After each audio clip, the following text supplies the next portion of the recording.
Hola, ¿cómo están? En este día bastante especial por dos motivos. Por un lado se conmemora un año más del Día Internacional de la Mujer Trabajadora, un día que es del anticapitalismo, que es contra el capitalismo mundial, que asesinó a mujeres que pedían mejores condiciones económicas, a no olvidar aquello. Por otro lado, el día de hoy, 8 de marzo del 2023, se rechazó la reforma tributaria. Nosotros hemos sido críticos al gobierno desde un eje de izquierda, no desde la derecha que quiere mantener el modelo económico actual. Se rechaza una reforma tributaria, que es otra derrota más del presidente Boris, de este gobierno.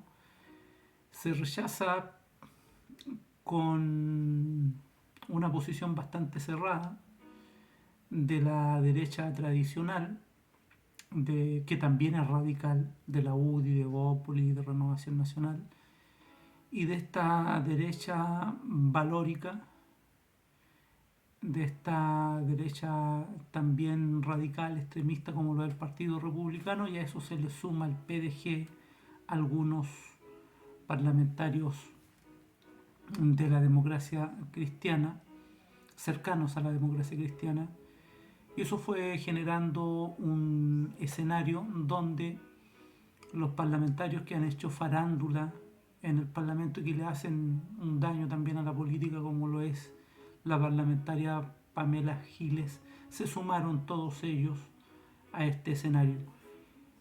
Pero no vamos a hacer el análisis de la reforma tributaria como lo hacemos siempre, desde lo técnico, desde el impuesto global complementario, desde el royalty minero, desde las exenciones tributarias, desde la evasión tributaria. No, vamos a analizarlo desde el punto de vista político, política económica, decía Lenin. Eh, el gobierno no perdió hoy, el gobierno tampoco perdió el 4 de septiembre del 2022, que fue el triunfo del rechazo. El gobierno perdió, este gobierno, Aprobó Dignidad y sus socios de la concertación perdieron cuando firmaron el acuerdo del 15 de noviembre. Ahí se perdió todo, todo lo que hemos ido perdiendo en el tiempo. La derecha, esa vez, en ese entonces, la rescataron. La rescataron políticamente cuando el pueblo se había movilizado, cuando el gobierno de Piñera estaba en el suelo, cuando había una crítica al modelo. Este gobierno, entonces oposición de aquella época, le entregó el destino del país a la derecha. Con la derecha no se puede negociar, nunca. La derecha siempre va a tratar de tumbar, de derrocar gobiernos, aunque estos gobiernos sean timoratos o amarillos, como el de Gabriel Boric. También va a tumbar gobiernos que realmente quieran transformaciones sociales, como ha sucedido en América Latina. Con la derecha no se puede negociar. A la derecha hay que enfrentarla. Es imposible, está en su ADN. Ellos son golpistas, son criminales, son asesinos, borran con el codo lo que escriben con la mano. Esto es importante que ustedes lo tengan presente. La derecha nunca va a ceder, siempre va a estar velando por sus mezquinos intereses. Muchos hablan de la derecha europea, claro, la derecha europea ya administra un modelo socialdemócrata muy contrario a lo que tenemos en América Latina y principalmente en nuestro país, en Chile, cuando tenemos que la situación tributaria es sumamente delicada. Ahí juega un rol claramente la prensa. La gente lamentablemente repite, porque claro, lo escuchó en la prensa. de que los impuestos en Chile son extremadamente elevados, son muy caros, que se paga impuestos por todo, lo que es mentira. La prensa corrupta también muy leal al modelo económico y a los banqueros de nuestro país. Nosotros tenemos una recaudación tributaria del 21% del PIB, cuando los países de la OCDE, que no son socialistas, pero para nada, como Dinamarca, recauda un 44% del PIB. Y en promedio los países OCDE recaudan un 33,5% del Producto Interno Bruto. Imaginen ustedes que la derecha, si tuviera un sentido realmente patriótico y republicano, debiera sumarse a un pacto, un acuerdo nacional por una nueva recaudación o por un nuevo pacto fiscal, por un nuevo pacto tributario.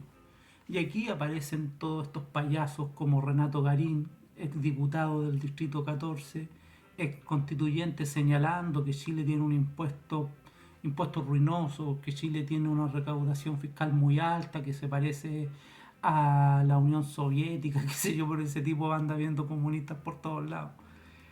Y les dan, claro, galería, los llevan a los medios de comunicación, los periodistas que los entrevistan no son especializados en este tipo de materias y tenemos un retroceso. Claro, nosotros recaudamos 21 del PIB cuando en promedio debiéramos estar recaudando lo que recauda la OCDE, repito, en promedio un 33,5.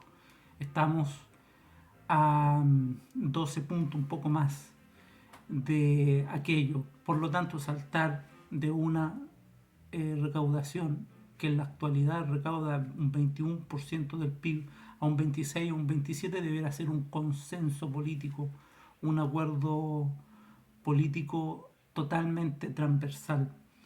Pero tenemos que hay un gobierno, insisto, que se ha arrodillado a la derecha, lo hizo en el TPP-11, lo está haciendo en la reforma de pensiones, está permitiendo, ojo, que se privatice el litio. Y efectivamente tenemos ahí una administración más del modelo que decidió gobernar con los corruptos de los 30 años, como lo fue, como lo es la actual concertación, ahora con otro nombre. En realidad se han cambiado varias veces el nombre, pero sigue siendo la concertación. Pero es eso lo que hoy fracasó. Nosotros desde nuestra lógica de independencia crítica, de opositores al modelo económico, eh, claro, creíamos que era necesario una recaudación que al menos apuntara a 6 puntos adicionales del Producto Interno Bruto. Se llegaba a un 3,6, que era bastante baja, y sin embargo eso la derecha lo rechazó. Para que vean ustedes de lo que ellos están hechos. No quieren ceder ni siquiera en un solo punto tributario. Y cuando tengamos nuevamente las correlaciones sociales de fuerza desarrolladas, nosotros no podemos depositar nuestra confianza en sectores como el Frente Amplio, en sectores timoratos como los liderazgos que representa el gobierno de Gabriel Boric, quienes van a negociar con quienes en el futuro los van a traicionar.